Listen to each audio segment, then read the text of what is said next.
All right, let's all take 3 deep breaths together.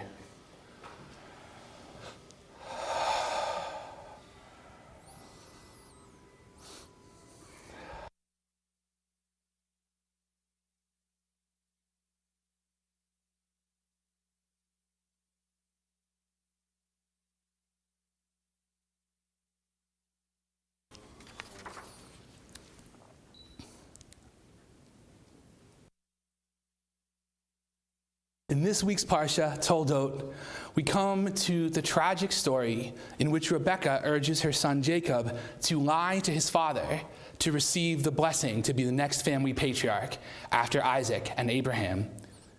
The story can guide us in understanding the heartbreaking recent rise in violence in the West Bank. Given the complexity and difficulty of this subject, I am grateful for your understanding that this Devar Torah will be longer than usual. Jacob convinces his elderly blind father that he is Esau, the firstborn and the heir. When Esau learns of this trick, the Torah says, he cried out with a great and very bitter outcry, and he said, "Bless me too, father. Do you have but one blessing, father? Bless me too, father." And Esau raised his voice, and he wept. Through Esau's crying out and weeping, quote, the narration evokes the reader's sympathy for his plight, unquote, as Rabbis Tamara Khan Ashkenazi and Hara Person write in the Torah, a women's commentary. Modern Jewish Bible scholar Robert Alter of UC Berkeley observes that "Me too, father" sounds like a child's cry and represents a young man losing all composure. In the Parsha's context, if only one of the two can be the next patriarch, it is Jacob who has the right qualities, being contemplative and pensive. Yet by gaining the blessing through deceit, Jacob wounds Esau with a blow that fractures their relationship. Even more importantly, the text prompts us to join Esau in his question, "Do you have but one blessing, father?" Is there not enough blessing for the multiple branches of the family of Abraham, each to have a share? Esau's question, unanswered and left hanging, continues to ricochet within us. As a literary device, it is like the question one general asks another in the biblical book of Samuel during a civil war in ancient Israel, a question that Israelis still quote, "Must the sword devour forever?" We sense that the question's answer is up to us. Later in the Torah, Moses gives a law that answers this question regarding Edom, the nation descended from Esau that lived south of the Red Sea. "You shall not abhor an Edomite, for he is your brother." Israel, like all nations, has the inherent right to self-defense against armed attack under the UN Charter, Article 51. In Israel's ability to exercise this right, what is at stake is preventing attacks like that of October 7th, when Hamas murdered 1,200 simply for living in the modern Jewish homeland, making that day the deadliest day for the Jewish people since the Holocaust. The right of self-defense raises the question, when we defend ourselves against extremist violence in the midst of an ongoing armed conflict, what is permitted for us to do in response? Self-defense does not permit random violence against civilians. This kind of violence is neither justified by the law of armed conflict, nor consistent with the Jewish values on which the state of Israel was founded. We see this classic principle codified in the Additional Protocol 1 of 1977 to the Geneva Conventions of 1949. The parties to the conflict shall at all times distinguish between the civilian population and combatants, and between civilian objects and military objectives, and accordingly shall direct their operations only against military objectives. As the International Court of Justice in The Hague has written, this principle is the first of the cardinal principles of the law of armed conflict, and it is intransgressible. This legal principle dovetails with the Jewish values of Israel's Declaration of Independence, as I have shared from this bima before. It says, "The state of Israel will be open for Jewish immigration, aliyah Yehudit, and for the ingathering of the exiles, kibbutz galuyot. meaning Jewish people need a country where we can be safe and free. The text continues, the state will be based on the foundations of freedom, justice, and peace, ha'cherut, ha'tzedek, ve'ha'shalom, according to the vision of the prophets of Israel, chazonam shel nevi'ei Yisrael, enshrining these values as integral to Israel's own highest aspirations, precisely as part of its Jewish identity, stemming from the prophets of Israel. Our troubling times have imperiled these precious commitments. We see this peril in the current spike in attacks by Jewish extremists against Palestinian civilians in the West Bank, and in the Palestinian car ramming and stabbing attack at Gush Etzion Junction in the West Bank this past Tuesday, the 18th. It must be stressed that the sheer number of Israelis committing extremist attacks remains small and fringe out of a country of millions. Huge swaths of Israeli society oppose these attacks. The current administration enables these attacks. Yet the current administration also formed its government with only 48.4% of the vote due to a quirk of Israel's electoral system not unlike America's electoral college. A majority of Israelis actually voted against this administration. Many Israeli leaders are speaking out against these attacks, as we will discuss later tonight. These Israelis show us that extremist attacks are not something inherent to Israel or to Zionism, the movement to fulfill our people's right to self-determination, a right of all peoples under international law. The right, in the words of Hatikva, to be a free people in our land, liot am chovshi ba'artzenu. Rather, extremism is an example of what Judaism calls the yetzer hara, the evil inclination in the human condition, as illustrated, for example, in our own Jackie Olenick's works of art in the back left of the sanctuary every time we come in, illustrating the saying from Pirkei Avot, chapters of the ancestors, who is strong? One who conquers their own evil inclination, their own yetzer. The evil inclination and extremism can rear their head in any of us and in any nation or movement. It is the inclination to see aggression against others as a form of our own strength or as gratifying. Judaism, properly understood, sounds a call against this tendency. As the ancient sage Hillel phrased it with famous concision, we are called to keep the principle, if I am not for myself, who will be for me? In balance with the principle, I imagine many of you can say it with me, and when I am only for myself, what am I? The task that falls to us is to join the majority of Israelis in striving to ensure that our modern national home fulfills this ancient call.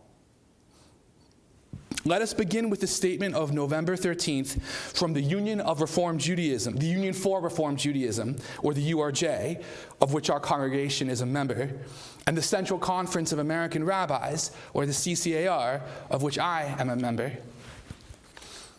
In recent weeks, ever larger groups of settlers in the West Bank have attacked Palestinian olive groves, businesses, and homes with horrific violence. These assaults devastate individuals, destroy livelihoods, and desecrate the land itself. Rabbis, journalists, and others present to bear witness and assist with the olive harvest have also been assaulted. In some cases, even IDF soldiers have been the victims of settler violence. The first week of October began the olive harvest. In October, the centrist Times of Israel reported, citing UN figures, Israeli settlers carried out at least 264 attacks against Palestinians in the West Bank, the biggest monthly total since United Nations officials began tracking such incidents in 2006. These numbers are about twice the monthly rate from the first half of 2025, when the UN recorded 757 settler attacks causing casualties or property damage, meaning about 126 attacks per month. That's by contrast with 264 just in October. And that number from the first half of this year is also an increase of 13% over the same time period the year before. What do these attacks look like?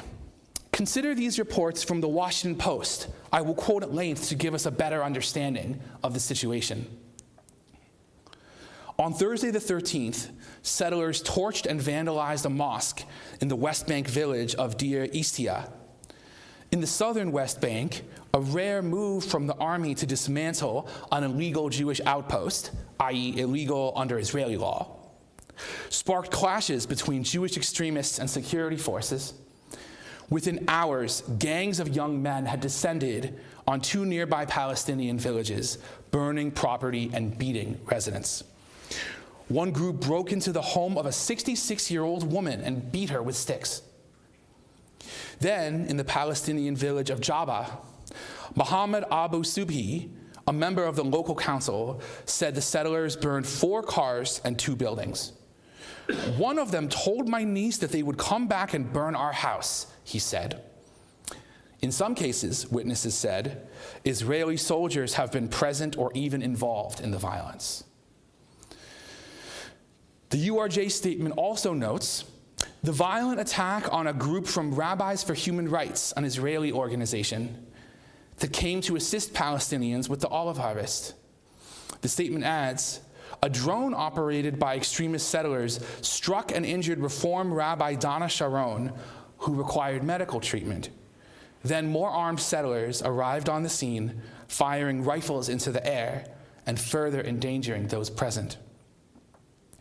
These are just a few of the many examples of violence by Jewish extremists and its many repercussions, which have been building for years and have reached a new boiling point. These attacks cause harm on multiple levels. They endanger Palestinian safety. The crimes in these attacks include, as prominent modern Orthodox Rabbi Yosef Blau bluntly put it, murder. The UN reports that since October 7, 2023, settler attacks have led to the killing of 33 Palestinians, including 3 children, 19 of whom were killed by settlers, while 14 were killed by settlers and the army shooting side by side. These attacks endanger Palestinians' livelihoods since they target the crop of olives. Consider this opening anecdote from a CNN report. Shukri inspects her olive trees one by one, just as she did every year for a decade. But this olive harvest season, nearly all her trees are damaged, their branches bare and brittle. I am suffocated from seeing my hard work turn out like this, she told CNN. I used to spend so much time here under the scorching heat, taking care of them. Israeli settlers have assaulted and threatened her family, she said, forcing them to leave their land out of fear. Neighbors sent her son videos of settlers damaging the land. He returned to find his home ransacked, solar panels stolen, and water tanks and irrigation pipes destroyed. And perhaps most painfully, there were no olives in sight. The harvest is now concluding. As of this past Wednesday, Jewish extremists have damaged over 5,700 trees in 87 Palestinian towns. Finally, these attacks endanger Palestinians' ability to stay in their homes, in their towns, and on the land our people shares with theirs. The UN records how many Palestinians have been displaced due to extremist settler violence and restrictions on their ability to access their land, though the UN does not further break down the numbers between these two causes. From January 2024 through the end of September 2025, the number of Palestinians displaced for these reasons is 1,897. These attacks do not represent all Israelis or even all Jews who live in settlements in the West Bank. Settlers, like all people, comprise a varied spectrum, with more moderate communities close to the border with Israel proper that would be part of Israel in a future two-state solution, such as Gush Etzion, where a number of friends and former teachers of mine live, as well as more radicalized communities deep into the West Bank. The problem is that attacks by Jewish extremists continue year after year at growing rates and with impunity. Thus, in the principle of Jewish ethics coined by Rabbi Abraham Joshua Heschel, some are guilty, but all are responsible. The Israeli NGO Yesh Din, meaning there is justice, which monitors Jewish extremist violence in the West Bank, reports that of the 1,701 police investigations from 2005 to 2024 into offenses by Israelis against Palestinians, only 6% of cases led to an indictment. And of those, only half, or 3% of total investigations, led to convictions. As we noted earlier, the numbers of attacks are increasing. And so too, Yesh Din reports that increasing numbers of Palestinian crime victims choose not to file a report, rising from 60.6% to 66% from 2023 to 2024. Yesh Din concludes, the data indicates that the Israeli authorities are unable or unwilling to enforce the law on Israelis who harm Palestinians and their property in the West Bank, granting them immunity for acts of violence. Given how difficult this subject is, let's all take 3 more deep breaths together to pause and absorb in bonds of love before we continue.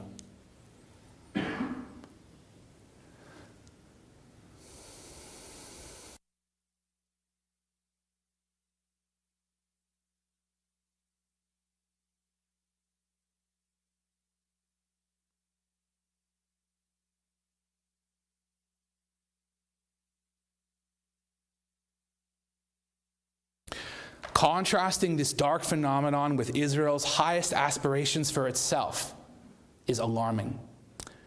As Prime Minister Yitzhak Rabin said, violence erodes the basis of Israeli democracy. We must denounce it, condemn it, and isolate it.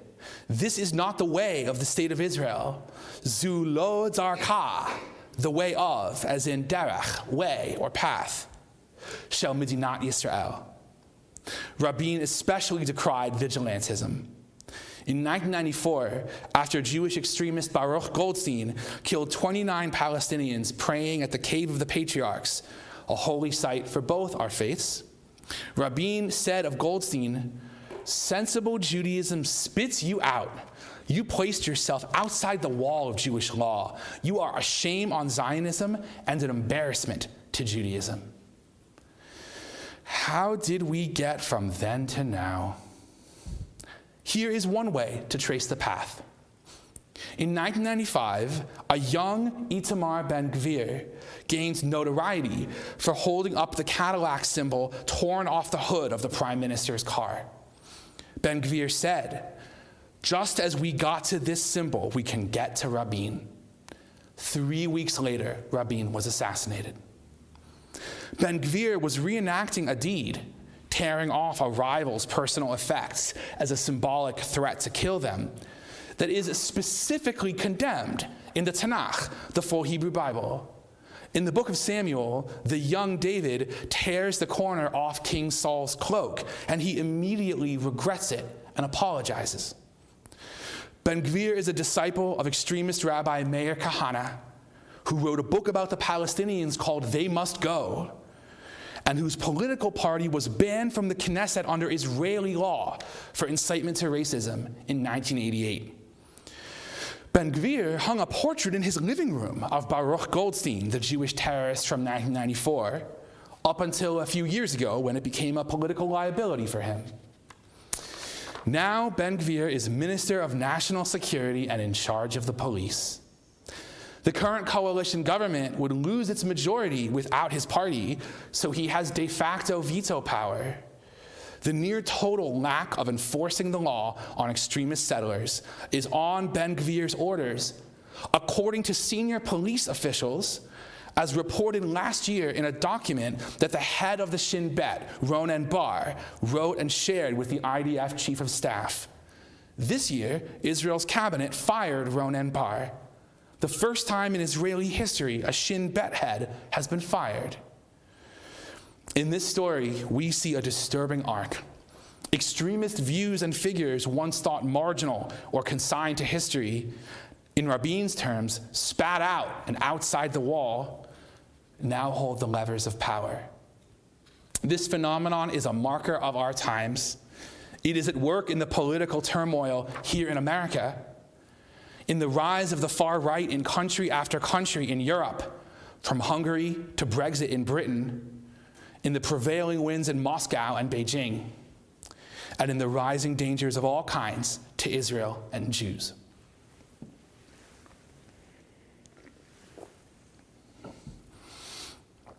This brings us to the attack that 2 Palestinians carried out this past Tuesday at the Gush Etzion junction, targeting Israeli civilians at the moderate settlement community I mentioned earlier. They drove their car into people, then one got out and began stabbing people, killing 1 and wounding 2. Security forces killed the attackers, then found and defused explosives in their car. The fatal victim was Aharon Cohen, 71, of Kiryat Arba. His son-in-law said, "He was a simple man, a pursuer of peace. His wife Miriam died of cancer. The loss was very difficult for him. After she passed away, he took the wheel into his own hands, part of which was shopping at Gush Etzion Junction every Tuesday." Israelis have to live with the fear that violence like this, targeting Israeli civilians, might befall them or someone they know. This fear was illustrated most horrifically on October 7th, and Israelis live with the responsibility of protecting each other from such attacks. We return then to the question of how to respond to this threat. Part of what is so disturbing and tragic about Jewish extremist attacks is that they do nothing to bolster Israel's defense. They are not directed at Hamas or other terrorist organizations or combatants. They do not stop the next October 7th. They target ordinary people trying to live their lives, just as ordinary Israelis too are trying to live their lives. Israel first took the West Bank while defending itself against Egypt, Jordan, and Syria in the 1967 Six-Day War, specifically in its counteroffensive against an attack by Jordan, which held the West Bank previously. Tom Friedman, in his classic 1989 book, From Beirut to Jerusalem, describes the depth of ancient Israel's history in the West Bank, or as it was known in ancient Israel, Yehudah and Shomron, Judea and Samaria, the southern West Bank and northern West Bank, respectively. Friedman writes, "That is why for modern Israel, coming back to the old city of Jerusalem and the West Bank was not like meeting a stranger.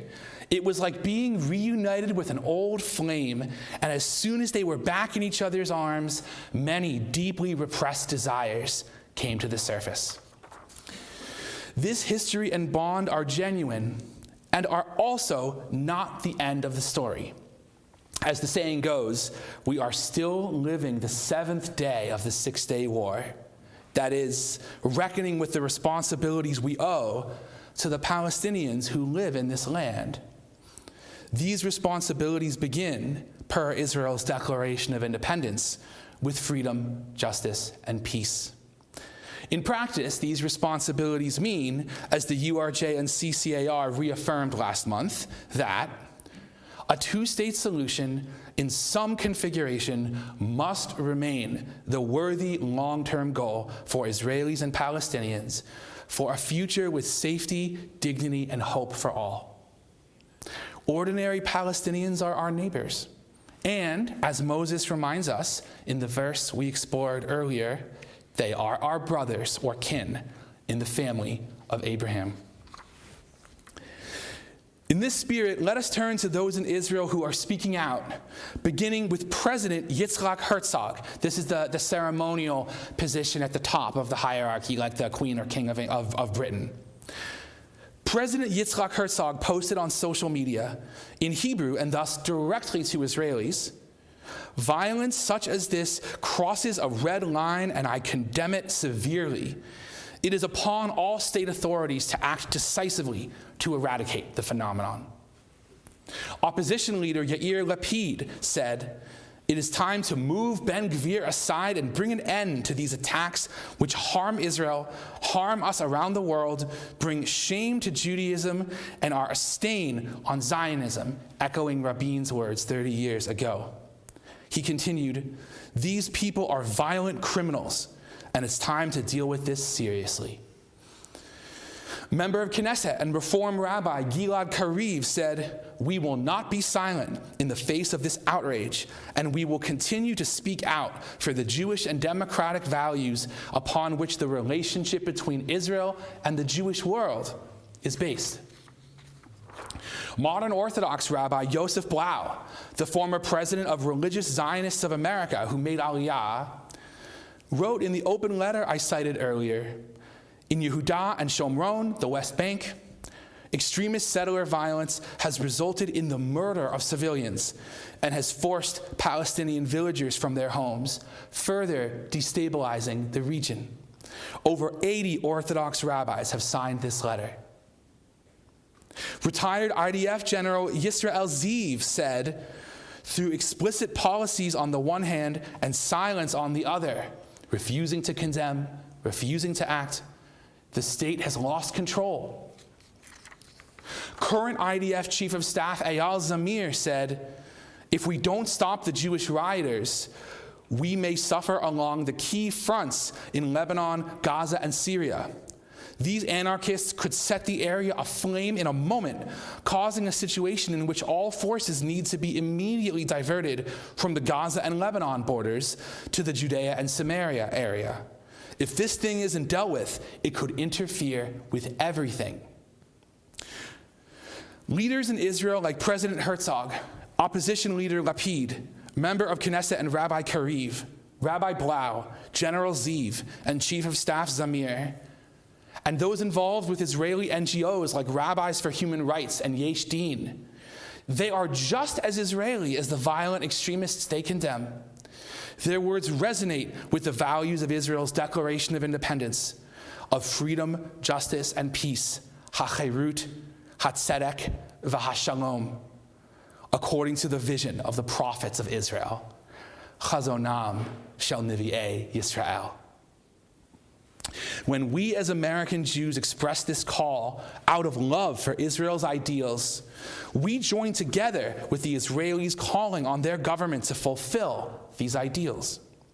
Accordingly, the Union for Reform Judaism statement says, Palestinian families and communities must be protected, and the perpetrators of settler violence must be held accountable through prompt investigations, timely prosecutions, and appropriate punishment. The URJ statement adds, "We also call on the U.S. and other friends of Israel, both in the region and globally, to urge Israel to act decisively at this critical moment. The path chosen now will help determine whether the possibility of a two-state solution can be preserved. The West Bank Violence Prevention Act, introduced by Representative Jerry Nadler with the support of 100 House co-sponsors, would impose sanctions on those responsible for such attacks.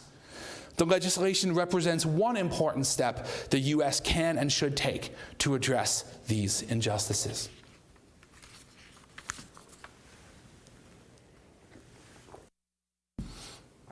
The URJ statement concludes, "Settler violence against Palestinians is immoral and a desecration of God's name, a chilul Hashem. In these words, we come with a shiver to the question of how all this violence must look to God. We might imagine the Palestinians, like Esau, asking our Heavenly Father or parent, 'Do you have but one blessing, Father?' The Torah uses stories and our empathy for its characters to prompt us to sense what responsibilities the divine voice calls us to fulfill, according to what this means for each of us. Is there really only one blessing to go around among us? We know the answer the divine voice calls us to give." Shabbat Shalom. Bruchim to you. Thank you so much. we continue in this spirit at the bottom of 341, where we find the indelible words of the prophet Isaiah, "Nation shall not lift up sword against nation, neither shall they learn war anymore," which is another example of the harmony, if you will, between the principles we find in the modern law of armed conflict and ancient Jewish values, as these very words are emblazoned at the front of the UN headquarters with the iconic statue of the sword. Or is it a gun? It's a gun, actually, isn't it? It's a gun bent over so that it can never be used again. Bottom of 341. Lo yisa goy el goy cherev, lo yilmedu od milchama, lo yisa goy el goy cherev, lo yilmedu od milchama.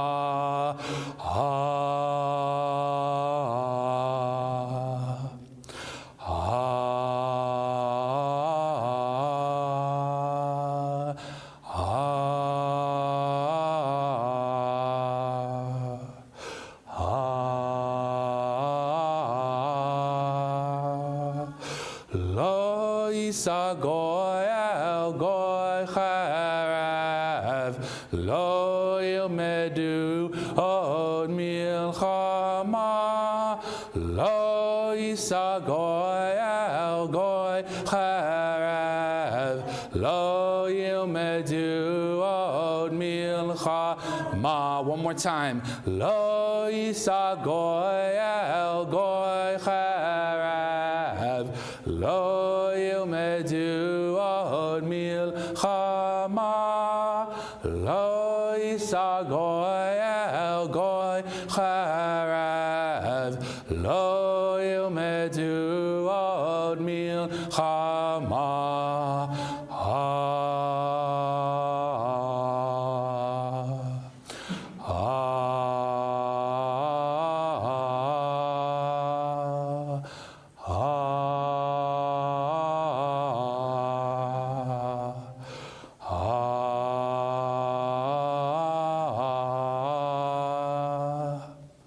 Let's take 3 more deep breaths together.